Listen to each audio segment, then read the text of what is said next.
C'est en colère, parce que cette grande opération de séduction, elle intervient après une période où on a quand même été beaucoup dénigré, beaucoup méprisé. Je ne reviens pas sur la baisse des dotations des collectivités, pour l'ensemble de nos communes, c'est une baisse tout à fait considérable. Je ne reviens pas non plus sur la taxe d'habitation. On ne sait pas encore exactement à quelle sauce on va être mangé dans nos communes, si ça va être compensé, comment ça va être compensé, qui va payer la taxe d'habitation demain. Tout ça, c'est des questions qui sont encore en l'air et donc pour lesquelles on n'a absolument aucune réponse. Et aujourd'hui, on appelle les maires de France à la rescousse pour éteindre un incendie qui a été allumé par quelqu'un qui est incapable de l'éteindre aujourd'hui.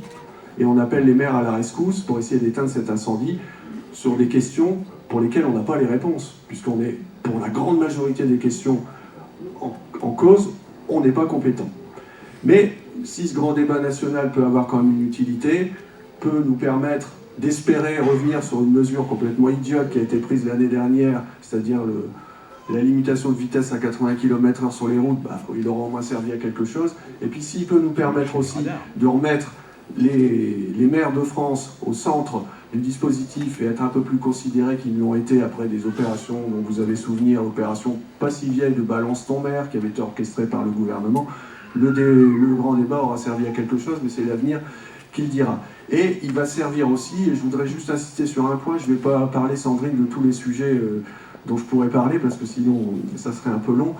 Ça va aussi servir à une chose, c'est de montrer que les élus locaux, ça sert à quelque chose. Je pourrais évoquer énormément de sujets, je pourrais évoquer la politique contractuelle, effectivement, qu'on a mis en place au département, qui est une vraie politique pro-ruralité, qui n'existait pas avant et qui permet d'aider beaucoup de communes de moins de 2000 habitants. Je pourrais vous parler longuement aussi de l'électrification de la ligne Paris-Provins, qu'on attend depuis plus de 40 ans et qui est enfin démarrée, puisque les travaux ont démarré. J'aurais une pensée également pour Jean-Jacques, vous savez que c'était un ami très proche. Je le disais chez Bernard il y a quelques jours, Jean-Jacques était venu, c'était il y a un an, à peu près jour pour jour, on était ensemble à Villiers, à Athis exactement, au moment des inondations. C'était un homme de terrain et un homme qui n'a jamais hésité à prendre ses responsabilités, les responsabilités du département quand il s'est agi de 40 millions d'euros pour boucler le financement de l'électrification.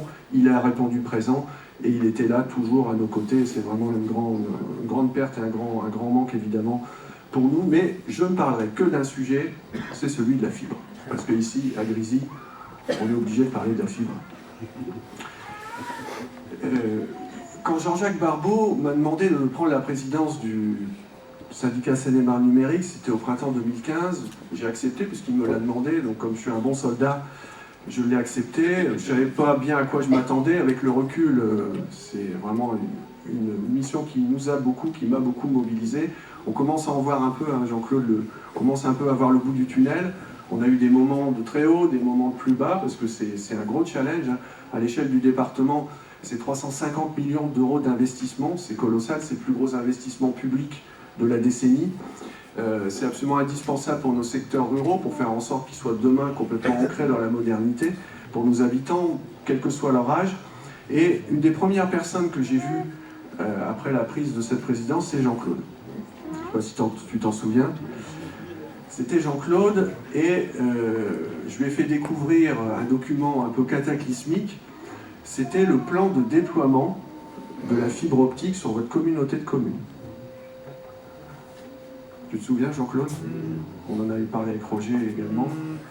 Et là, je me suis dit, oulala, si on ne bouge pas sur cette affaire, collectivement, c'est pas la peine qu'on se représente aux élections dans quelques années. Parce que le plan de déploiement pour votre communauté de communes, qui avait été concocté par l'ancienne majorité, c'était un plan de déploiement 2023-2026. C'était ça. Donc la fibre arrivait ici, dans vos communes, dans 5-6 ans. Donc on a pris le taureau par les cornes, avec Jean-Claude notamment, et on a complètement rebâti le plan de déploiement de la fibre optique sur votre secteur, moyennant quoi on est à date aujourd'hui avec 50% des habitants raccordés sur votre communauté de communes, et on sera, dans un peu plus d'un an maintenant, à 100% des foyers raccordés. Donc les travaux ont démarré, ils n'ont pas démarré, mais c'est tout proche sur Grisi.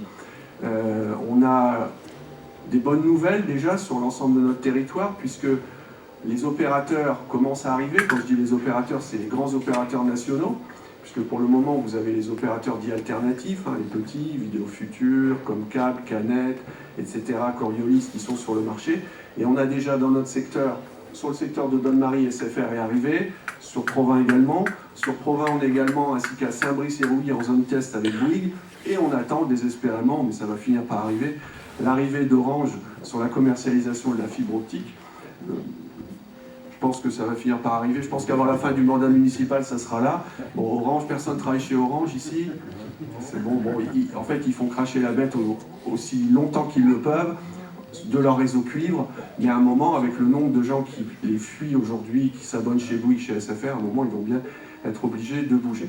Aujourd'hui, la fibre, c'est une révolution, hein, c'est des débits qui n'ont rien à voir avec ce que vous connaissez aujourd'hui, c'est des usages au sein de nos foyers multiples, hein, vous pouvez au même moment être sur vos ordinateurs, sur la télé, le téléphone, sur plusieurs tablettes, ça va vraiment changer la vie. On est très heureux de ce qu'on a fait ensemble parce que on commence à en voir les effets bénéfiques dans la vie quotidienne de nos habitants. Je prendrai qu'un seul exemple, vous avez des habitants de nos secteurs qui commencent à négocier avec leurs employeurs des contrats de télétravail, 1 voire 2 journées par semaine. Ce qui veut dire demain que quand vous évitez 2 journées à Paris ou en banlieue parisienne, c'est 2 heures de train le matin, 2 heures de train le soir. Et ça, c'est une réalité. Et ça va permettre de rendre notre territoire de plus en plus attractif. Il faut que vous sachiez que le territoire du Provinois au sens large est en avance en Seine-et-Marne, très en avance, même je crois qu'on peut le dire, Jean-Claude, et que la Seine-et-Marne est elle-même très en avance à l'échelle nationale. Donc ça, on le doit à l'engagement des élus, et on doit particulièrement ici, et je tiens à terminer vraiment là-dessus, à l'engagement de Jean-Claude. Il est délégué syndical du syndicat Seine-et-Marne numérique, il est présent à toutes les réunions, je crois qu'il n'en a jamais raté une. Techniquement, je pense, sans le faire rosir, ou rougir, que c'est le meilleur connaisseur technique du sujet, le meilleur connaisseur technique. Au mois d'octobre dernier, puisqu'il est membre de la commission des travaux, je me suis appuyé sur lui et sur d'autres pour un moment qui a été un peu compliqué, hein, Jean-Claude.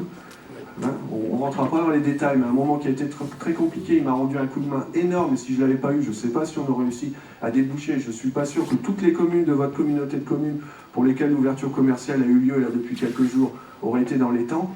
Et donc je vous demanderai tout simplement, avant que tout à l'heure Christian ait le grand bonheur et la grande fierté de lui accrocher cette très belle médaille, je vous demanderai tout simplement, après vous avoir souhaité mes meilleurs vœux, de lui faire un tonnerre d'applaudissements. Hey.